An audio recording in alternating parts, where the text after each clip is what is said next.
Hello everyone, आप सबका एक बार फिर से स्वागत है हमारे चैनल इको लर्नर्स पर। हम लोग पब्लिक फाइनेंस के कुछ एमसीक्यू क्वेश्चंस की सीरीज कर रहे थे, जिसके दो पार्ट्स की वीडियोस हमने ऑलरेडी अपलोड कर रखे हैं। उसी सीक्वेंस में आज थर्ड पार्ट करने वाले हैं हम लोग। तो चलिए स्टार्ट करते हैं। जो फर्स्ट क्वेश्चन है, the physical deficit excluding the interest liabilities for a year is called.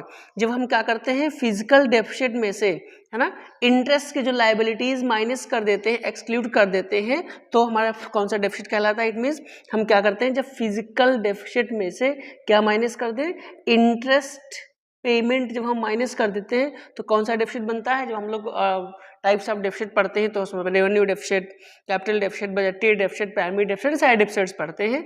तो जब हम फिजिकल डेफिसिट में से इंटरेस्ट पेमेंट माइनस करते हैं तो कौन सा डेफिसिट बचता है, वो कहलाता है प्राइमरी डेफिसिट। तो जो चार ऑप्शन है, पहला ऑप्शन कौन सा है, रेवेन्यू डेफिसिट, कैपिटल डेफिसिट, बजटीय डेफिसिट और प्राइमरी डेफिसिट। तो इस क्वेश्चन का जो सही आंसर होगा वो कौन सा होगा, प्राइमरी डेफिसिट। जब हमें प्राइमरी डेफिसिट फाइंड आउट करना होता है तो हम क्या करते हैं, फिजिकल डेफिसिट में से इंटरेस्ट पेमेंट क्या कर देते हैं, एक्सक्लूड कर देते हैं। तो जो डेफिसिट बनता है वो कौन सा डेफिसिट कहलाता है, हमारा प्राइमरी डेफिसिट कहलाता है।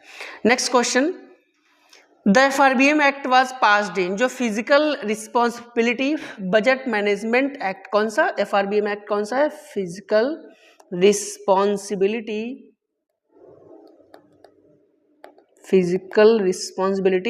एंड बजट मैनेजमेंट एक्ट कब पास किया गया था। एफआरबीएम एक्ट 1991 में पास किया गया था, 2000 में, 2003 में और फिर 2011 में। देखिए जो एफआरबीएम एक्ट है, एफआरबीएम एक्ट कब पास किया गया था, 2003 में आया था। तो इस क्वेश्चन का जो सही आंसर होगा option number C, 2003 is a right option for this question. FRBM में गवर्नमेंट का जो टारगेट था कि हम हमारा जो अपना बजटरी जो रिस्पॉन्सिबिलिटीज़ हैं, जो फिजिकल जो बजट है, उसको अपने जीडीपी का 3% तक का टारगेट था कि हम अपने फिजिकल डेफिसिट को रिड्यूस करके 3% तक का लेके हमें आना है। कुछ और भी उसके ऑब्जेक्टिव्स थे जो हम लोग नेक्स्ट लेक्चर जब एफआरबीएम एक्ट का स्पेशल अलग से करेंगे उसमें हम लोग डिटेल में पढ़ेंगे FRBM act.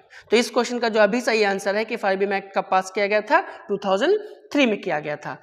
Next question, the zero base budgeting was first adopted in. कि जो जीरो बेस बजटिंग सिस्टम है, मतलब ZBB, वो सबसे पहले किसने अडॉप्ट किया था। हमें पता है हमारे यहाँ बजटिंग की दो मेथड्स कौन सा है, एक तो ZBB कहलाता है जीरो बेस बजटिंग, और दूसरा है परफॉर्मेंस बेस बजटिंग PBB। तो इस क्वेश्चन का कहना है कि जीरो बेस बजटिंग सबसे पहले किसने अडॉप्ट किया था। तो देखिए जो जीरो बेस बजटिंग है, ये इंडिया में अडॉप्ट किया गया था, फ्रांस में किया था, जर्मनी ने किया था या फिर यूएसए ने किया था। तो ZBB जीरो बेस बजटिंग सबसे पहले किसने अडॉप्ट किया था, यूएसए ने किया था, यूनाइटेड स्टेट ऑफ अमेरिका ने अपने यहाँ अडॉप्ट किया था zero base budgeting. Zero base budgeting होती क्या है, बेसिकली मीन्स जब भी गवर्नमेंट कोई नेक्स्ट ईयर के लिए बजट प्लान करते हैं, बजट बनाते हैं, तो प्रीवियस ईयर बेस को जीरो मान लेते हैं। मीन्स वो नए तरीके से बजट स्टार्ट करके बनाते हैं, प्रीवियस बजट में से कुछ भी लेते नहीं है, वो ZBB कहलाता है। Next question, who propose the zero base budgeting for the first time. जो ZBB है, जैसे प्रीवियस क्वेश्चन में हम लोगों ने पढ़ा कि ZBB सबसे पहले अडॉप्ट किसने किया था, अब हमें पढ़ना है कि ZBB के क्वेश्चन क्या पूछ रहा है कि जीरो बेस बजटिंग सबसे पहली बार किसने प्रपोज किया था।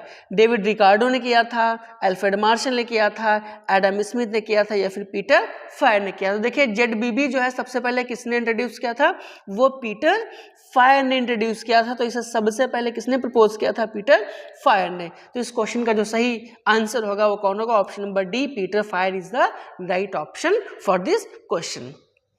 Next question, gender budgeting started in India with the union budget of. कि जो हमारा जो जेंडर बजटिंग है, कौन सी जेंडर बजटिंग, ये गवर्नमेंट इंडिया ने कब से स्टार्ट की थी। देखिए जेंडर बजटिंग का मतलब ये बिल्कुल भी नहीं है कि डिफरेंट जेंडर्स के लिए हम अलग अलग बजटिंग करते हैं। ये बेसिकली जो वीमेन जेंडर्स थे, वीमेंस को एक इक्वलिटी प्रोवाइड करने के लिए, या ऐसा कह सकते हैं वीमेन पार्टिसिपेशन इंक्रीज करने के लिए हम लोग जेंडर बजटिंग हमने स्टार्ट की थी। इंडिया ने जेंडर बजटिंग कब स्टार्ट की थी, 1991 2 में की थी, 2001-2 में की थी, 2006-7 में किया था या फिर 2010-11 में। तो देखिए हमारे यहाँ जो जेंडर बजटिंग यूनाइटेड जो यूनियन बजट में स्टार्ट किया था, वो किस बजट में किया था, 2006 और 7 के बजट में हमने जेंडर बस्टिंग अपने यहाँ इंट्रोड्यूस की थी। तो इस क्वेश्चन का जो सही आंसर होगा option number C, 2006 to 7 is the right option. Next question, grants recommended by the finance commission, जो ग्रांट्स कौन रिकमेंड करता है? फाइनेंस कमीशन रिकमेंड करता है, आर नोन एज, मतलब फाइनेंस कमीशन जो भी ग्रांट रिकमेंड करता है वो किस नाम से जानी जाती है? प्लान ग्रांट्स के नाम से, कंडीशनल ग्रांट्स के नाम से, स्टैचुरी ग्रांट्स के नाम से, या फिर कंडीशनल ग्रांट्स के नाम से। कंडीशनल ग्रांट्स का ऑप्शन यहाँ पे 2 बार आ गया है गलती से। तो देखिए जो ग्रांट्स फाइनेंस कमीशन देती है वो किस नाम से जानी जाती है? वो ग्रांट्स जानी जाती है स्टैचुरी ग्रांट्स के नाम से। किस ग्रांट्स के नाम से? वो स्टैचुरी ग्रांट्स के नाम से जानी जाती है। तो इस क्वेश्चन का जो सही आंसर होगा कौन सा होगा? ऑप्शन नंबर सी इसके लिए सही ऑप्शन होगा। कौन सी ग्रांट जानी जाती है? स्टैचुरी ग्रांट जानी जाती है। फाइनेंस कमीशन वैसे क्या होता है कि फाइनेंस कमीशन कब फाइनेंस कमीशन इस्टेब्लिश किया गया था? फाइनेंस कमीशन पे हम लोग एक अलग से सेशन अलग से कर लेंगे। Next question, which one of the following is not a method for redeeming public डेप्ट, कि निम्न में से कौन सा एक मेथड नहीं है? किसका? रिडीमिंग पब्लिक डेप्ट, जो पब्लिक डेप्ट होता है उसको रिडीम करने का कौन सा मेथड नहीं है। ऑप्शन नंबर ए, ऑप्शन कौन सा है? Sinking fund, capital levy, terminal annuities, या फिर ग्रांट्स इन एड। तो देखिए जो जब हम बात करते हैं पब्लिक डेप्ट्स की, है ना, जो गवर्नमेंट अपने एक्सपेंडिचर्स को पूरा करने के लिए जो पैसा उधार लेती है उस उधार को चुकता करने के लिए, वापस करने के लिए उसको कुछ रिडीमेबल मेथड्स होते हैं, है ना। तो जो उसमें क्वेश्चन क्या पूछा है? कौन सा मेथड नहीं है ना।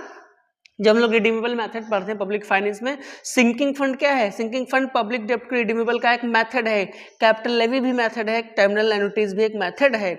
ग्रांट्स इन एड क्या है? ये पब्लिक डेप्ट के रिडेम्पशन का एक मेथड नहीं है, और इस क्वेश्चन ने हमसे यही पूछा है। तो इस क्वेश्चन के लिए जो सही आंसर होगा वो कौन सा होगा? Option number D, grants in aid is not a method of redeemable of public डेप्ट। ये 3 मेथड्स तो होते हैं, इनके थ्रू गवर्नमेंट जो भी पब्लिक डेप्ट लेती है उसका रिडेम्पशन कर देती है, उसकी भरपाई करती है।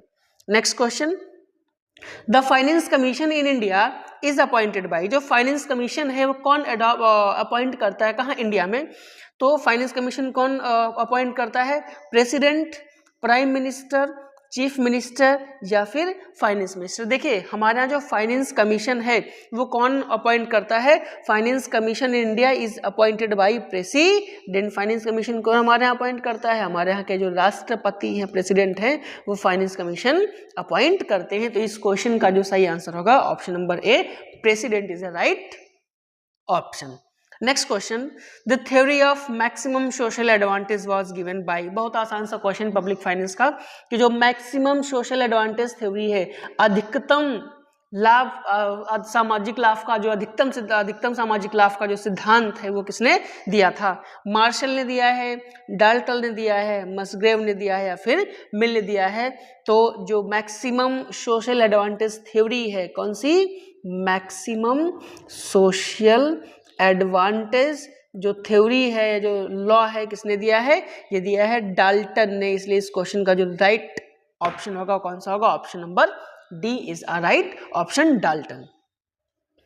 Next question, which of the following is a statutory body, निम्न में से कौन सी कैसी बॉडी है? कौन इसमें से स्टैच्यूटरी बॉडी है ना? फाइनेंस कमीशन स्टैच्यूटरी बॉडी है, या फिर प्लानिंग कमीशन स्टैच्यूटरी बॉडी है, state planning board statutory body है, या फिर नन ऑफ दिस। अभी हम लोगों ने बात की थी इसके पहले फाइनेंस कमीशन की। तो जो देखिए फाइनेंस कमीशन है, ये कौन सी इन सब में से? फाइनेंस कमीशन एक स्टैच्यूटरी बॉडी है। तो इस क्वेश्चन का सही आंसर कौन सा होगा? Finance commission, option number A इसके लिए सही ऑप्शन है। Next question, author of general theory of employment interest and money. देखिए जो general theory of employment interest and money है, जब हम लोग मैक्रो इकोनॉमिक्स पढ़ते हैं तो वहाँ पे हम लोग पढ़ते हैं जो फादर ऑफ मैक्रो इकोनॉमिक्स कौन थे? जो कौन थे? फादर ऑफ मैक्रो इकोनॉमिक्स, क्या नाम था फादर ऑफ मैक्रो इकोनॉमिक्स का? जॉन मेनार्ड कीन्स या जेम कीन्स ने बुक लिखी थी, कौन सी? The general theory of employment interest and money. तो इस क्वेश्चन का जो राइट आंसर होगा वो कौन सा होगा? John Maynard Keynes, J M Keynes is the right option. ये हम सबको पता है, जब हम लोग मैक्रो इकोनॉमिक्स पढ़ते हैं तो जब हम मैक्रो पढ़ रहे होते हैं तो हमें पता है कि father of macro John Maynard Keynes कहलाते हैं। उन्होंने बुक लिखी थी अपनी general theory of employment, interest and money. कब लिखी थी? 1936 में इनकी बुक आई थी। Next question, functional finance concept was introduced by. Functional finance concept किसने इंट्रोड्यूस किया था? कौन सा फंक्शनल फाइनेंस कॉन्सेप्ट किसने इंट्रोड्यूस किया था? मार्क्स एंड एंजल्स ने किया था, कीन्स एंड लर्नर ने किया था, डाल्टन एंड पिगो ने किया था, या फिर जेएस मिल ने किया था? तो देखिए, जो फंक्शनल फाइनेंस कॉन्सेप्ट है ये किसने इंट्रोड्यूस किया था? ये इंट्रोड्यूस किया था कीन्स एंड लर्नर ने। किसने इंट्रोड्यूस किया था? कीन्स एंड लर्नर ने। तो इस क्वेश्चन का जो राइट आंसर होगा वो होगा option number B, Keynes and Lerner. Next question, formation of fill in the blanks is the actual method of debt redemption। Means in सब में से कौन सा एक्चुअल मेथड है किसका? डेप्ट रिडम्पशन का। मीन्स इन जो मेथड्स दिए गए हैं इनमें से किस मेथड्स को फॉलो करके हम वास्तव में जो डेप्ट रिडम्पशन है गवर्नमेंट का वो फुलफिल कर सकते हैं? सिंकिंग फंड के थ्रू, कैपिटल लेवी के थ्रू, कन्वर्जन के थ्रू, या फिर रेपुडिएशन के थ्रू। अभी इससे मिलता जुलता क्वेश्चन हम लोगों ने किया था कि कौन सा मेथड जो पब्लिक डेप्ट रिडम्पशन का है वो नहीं था।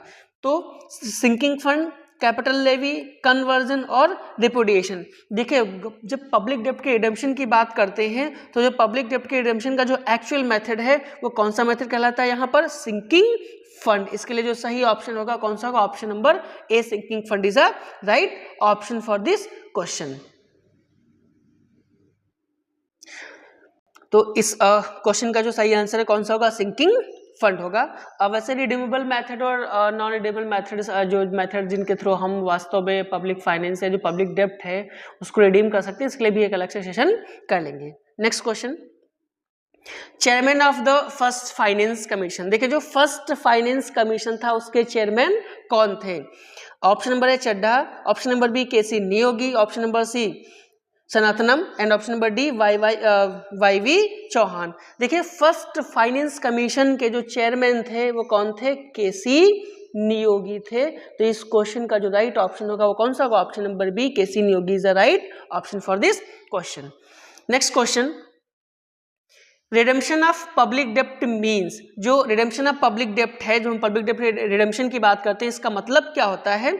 रिपेमेंट ऑफ डेप्ट, repayment of FDI, additional borrowings या फिर डेफिसिट फाइनेंसिंग। देखिए, रिडेम्पशन ऑफ पब्लिक डेप्ट का मतलब ही है कि जो हमारी गवर्नमेंट ने जो डेप्ट ले रखा है, जो पब्लिक डेप्ट रखा है, उसको रिडीम करना, मीन्स उसको वापस कर देना। या ऐसे कह सकते हैं कि रिडेम्पशन ऑफ पब्लिक डेप्ट का मतलब होता है रीपेमेंट ऑफ पब्लिक डेप्ट। जो भी हमारी गवर्नमेंट ने डेप्ट ले रखा है, जो पब्लिक डेप्ट ले रखा है, उसका जब हम रीपेमेंट कर देते हैं तो क्या कहलाता है? रिडेम्पशन ऑफ पब्लिक डेप्ट कहलाता है। तो इस क्वेश्चन का जो सही ऑप्शन होगा वो कौन सा होगा? रीपेमेंट ऑफ डेप्ट। ऑप्शन नंबर ए इसके लिए सही ऑप्शन होगा।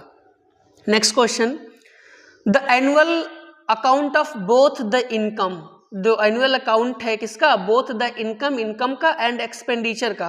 मीन्स जो एनुअल अकाउंट है इनकम का और कहे का एक्सपेंडिचर का, वो क्या कहलाता है? प्लान कहलाता है, बजट कहलाता है, मैनिफेस्टो कहलाता है, या फिर अकाउंट्स कहलाता है? देखिए, बहुत आसान सा क्वेश्चन है। हम सबको पता है कि जो गवर्नमेंट का बजट होता है, क्या होता है? गवर्नमेंट का जो बजट होता है वो एक तरीके से एनुअल स्टेटमेंट होता है गवर्नमेंट की इनकम का और गवर्नमेंट के एक्सपेंडिचर का। तो जो इस क्वेश्चन का सही ऑप्शन होगा कौन सा होगा? ऑप्शन नंबर बी, बजट इसके लिए राइट ऑप्शन होगा। बिकॉज ऑफ बजट ही क्या होता है? एनुअल स्टेटमेंट होता है गवर्नमेंट की इनकम का, मीन्स पब्लिक इनकम का और पब्लिक एक्सपेंडिचर का। तो इसके लिए सही ऑप्शन कौन सा होगा? Option number B, budget is a right option. Next question, equals treat equally in taxation. Taxation में अगर हम बात करें क्या कहलाता है? Equal treats equally, equal treats equally का जो मतलब होता है टैक्सेशन में वो क्या होता है, वो वर्टिकल इक्विटी को रिप्रेजेंट करता है, रियल इक्विटी को रिप्रेजेंट करता है, हॉरिजॉन्टल इक्विटी को रिप्रेजेंट करता है, या फिर नन ऑफ दीज को करता है। देखिए यहाँ पे दो तरीके की इक्विटीज मिलेंगी हमें, एक तो हॉरिजॉन्टल इक्विटी मिलेगी, एक हमें कौन सी मिलेगी, वर्टिकल इक्विटी मिलेगी। तो जो हॉरिजॉन्टल इक्विटी है वो कहती है इक्वल ट्रीट्स इक्वली, मीन्स जो इक्वल टैक्सेशन जो बर्डन बियर कर सकते हैं लोग, उनके ऊपर इक्वल टैक्सेशन इम्पोज किया जाना चाहिए, जबकि अलग अलग कैपेसिटीज के हिसाब से अगर अलग अलग टैक्सेशन इम्पोज करते हैं तो वर्टिकल इक्विटी कहलाती है। बट यहाँ पे क्वेश्चन ने क्या कहा हमें, इक्वल ट्रीट्स इक्वली, तो इक्वल ट्रीट्स इक्वली कौन रिप्रेजेंट करता है, ये रिप्रेजेंट करता है horizontal equity.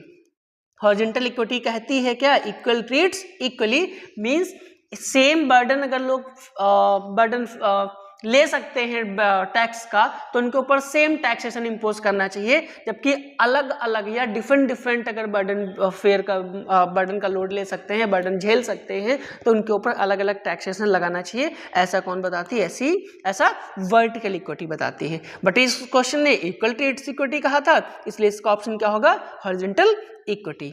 Next question, modified value added tax MVAT, modified value added tax was introduce in India. जो मॉडिफाइड वैल्यू एडेड टैक्स है वो इंडिया में कब इंट्रोड्यूस किया गया था, कौन सा मॉडिफाइड वैल्यू एडेड टैक्स, 1951 में, 1986 में, 1991 में, या फिर 1976 में। तो देखिए जो मॉड वैट है, जो मॉडिफाइड वैल्यू टैक्स है, वो इंडिया में कब इंट्रोड्यूस किया गया, 1986 में। तो इस क्वेश्चन का जो राइट ऑप्शन होगा वो कौन होगा, 1986। जो मॉडिफाइड वैल्यू एडेड टैक्स है वो कब आया हमारे यहाँ, मॉडिफाइड जो वैट आया है यह है 1986 में। तो इस क्वेश्चन का right option, option number B is the right option. देखते हैं next question. Next question, agricultural holding tax was recommended by, जो एग्रीकल्चरल होल्डिंग टैक्स है वो किसने रिकमेंड किया था, मीन्स किसके कहने पर एग्रीकल्चरल होल्डिंग टैक्स इम्पोज किया गया था।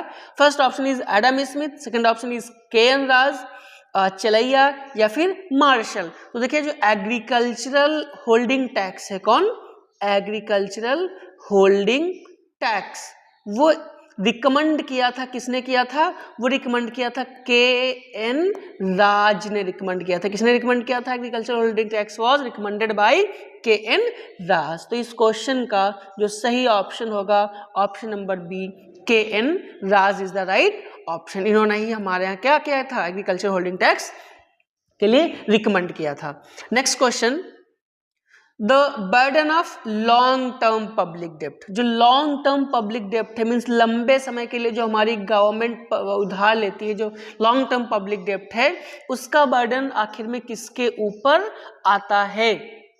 तो लॉन्ग टर्म जो बर्डन है पब्लिक डेप्ट किसके ऊपर आता है, प्रेजेंट जनरेशन के ऊपर था। देखिए प्रेजेंट जनरेशन के ऊपर लॉन्ग टर्म तो नहीं आता, शॉर्ट टर्म आएगा। पास्ट जनरेशन के ऊपर तो आएगा ही नहीं, क्योंकि वो तो पास्ट जनरेशन थी। Future generation next option and D all of these. देखिए जो ये लॉन्ग टर्म है ना, और जो लॉन्ग टर्म पब्लिक जो डेप्ट है, इसका अगर बर्डन आएगा तो किसके ऊपर आएगा, ना तो प्रेजेंट वालों के ऊपर आएगा, ना तो पास्ट वालों के ऊपर आएगा। किसके ऊपर आना है, इसका बर्डन आना है फ्यूचर जनरेशन के ऊपर। तो बहुत ही सिंपल सा क्वेश्चन था कि long term, the burden of the long term public डेप्ट फॉल ऑन फ्यूचर जनरेशन। तो इस क्वेश्चन का सही आंसर कौन सा होगा, option number C, future generation. Next question, the great depression occurred during, जो ग्रेट डिप्रेशन था ना, जिसको हम लोग ग्लोबल क्राइसिस भी कई बार कहते हैं, वो कब आया था। ये वैसे जब हम लोग इकोनॉमिक्स में पढ़ते हैं ना, माइक्रो का डिवाइडेशन, तब भी ये चीज़ें हम लोग वहाँ पर पढ़ते हैं। तो कि ग्रेट डिप्रेशन के बाद से ही जब माइक्रो का डिवाइडेशन हुआ, जॉन मेनार्ड कीन्स ने माइक्रो को ज़्यादा ऐसा कह सकते हैं ज़्यादा पॉपुलराइज किया, तो कहीं ना कहीं उन्होंने पब्लिक फाइनेंस को भी वहीं से पॉपुलराइज किया था। तो ग्रेट डिप्रेशन कब आया था, 1919 से 23 के बीच में, 1929 से 33 के बीच में, 1949 से 53 के बीच में, या फिर 1901 से 1905 के बीच में। देखिए जो ग्लोबल क्राइसिस या जो ग्रेट डिप्रेशन का जो टाइम पीरियड है, वो कौन सा टाइम पीरियड है, ग्रेट डिप्रेशन का टाइम पीरियड कौन सा है, 1929 से 33 का जो टाइम पीरियड है, यह हम लोग कहते हैं किसको, ग्रेट डिप्रेशन का टाइम पीरियड। तो इस क्वेश्चन का जो सही आंसर होगा कौन सा होगा, 1929 से 33। Next question, pump priming is related with, जो पंप प्राइमिंग है वो किससे रिलेटेड है, मॉनेटरी पॉलिसी से रिलेटेड है, इनकम पॉलिसी से रिलेटेड है, प्राइस पॉलिसी से रिलेटेड है या फिर फिस्कल पॉलिसी से रिलेटेड है। देखिए जो पंप प्राइमिंग टर्म है ये किससे रिलेटेड है?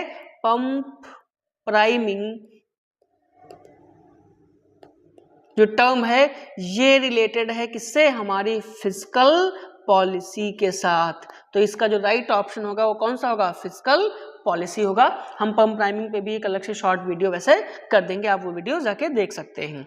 नेक्स्ट क्वेश्चन, डेफिसिट फाइनेंसिंग में लीड टू। जो डेफिसिट फाइनेंसिंग है वो किसे लीड करती है? मींस डेफिसिट फाइनेंसिंग की वजह से क्या हो सकता है? डेफिसिट फाइनेंसिंग आप सबको पता है क्या होता है कि जो हमारी गवर्नमेंट पब्लिक डेब्ट लेती है उस पब्लिक डेब्ट को पूरा करने के लिए कई बार ऐसा हो सकता है कि गवर्नमेंट के जो पब्लिक एक्सपेंडिचर हैं, जब वो पब्लिक एक्सपेंडिचर ज़्यादा होते हैं पब्लिक रेवेन्यू से, तो गवर्नमेंट को खर्च ज़्यादा करना होता है जबकि उसका रेवेन्यू कम होता है। इसी गैप को फुलफिल करने के लिए वो क्या करती है? डेफिसिट फाइनेंसिंग करती है। तो जब डेफिसिट फाइनेंसिंग करती है तो उससे क्या होता है? पॉवर्टी होती आती है, अनएम्प्लॉयमेंट आता है, इन्फ्लेशन आता है या फिर डिफ्लेशन आता है। देखिए जब गवर्नमेंट क्या करती है? डेफिसिट फाइनेंसिंग करती है, पब्लिक एक्सपेंडिचर ज़्यादा होते हैं पब्लिक रेवेन्यू से, मींस एक्सपेंडिचर अगर ज़्यादा है तो पैसा कहीं ना कहीं से गवर्नमेंट अरेंज करके पूरा करके खर्च करती है।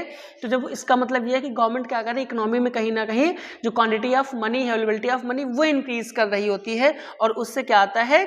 इन्फ्लेशन आता है। तो जब जब गवर्नमेंट डेफिसिट फाइनेंसिंग करती है तो उसे किस चीज़ का हमेशा खतरा बना रहता है? उससे क्या आता है? इन्फ्लेशन आता है। तो इस क्वेश्चन का जो सही आंसर है वो कौन सा है? इन्फ्लेशन, मुद्रास्फीति आती है, इससे पहले महंगाई आने की संभावना रहती है।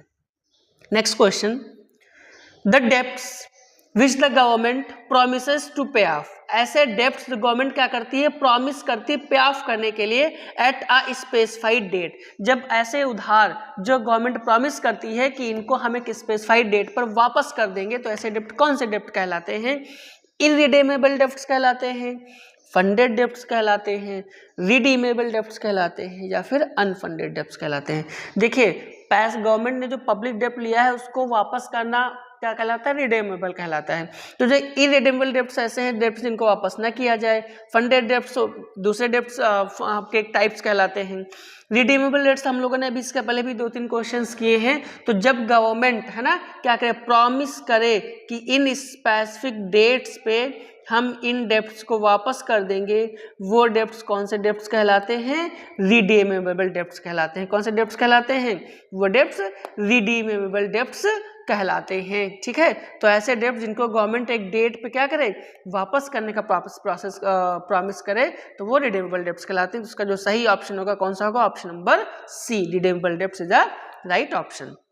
Next question, short period debts are called as. जो शॉर्ट पीरियड डेब्ट्स होते हैं उन्हें क्या कहा जाता है? जो शॉर्ट पीरियड डेब्ट्स हैं वो अनफंडेड डेब्ट्स कहलाते हैं, फंडेड डेब्ट्स कहलाते हैं, रिडीमेबल डेब्ट्स कहलाते हैं या फिर नन ऑफ दीज। देखिए जो शॉर्ट टाइम पीरियड के लिए जो डेब्ट्स होते हैं वो क्या उनसे डेब्ट्स कहलाते हैं? वो अनफंडेड डेब्ट्स कहलाते हैं। कौन से डेब्ट कहलाते हैं?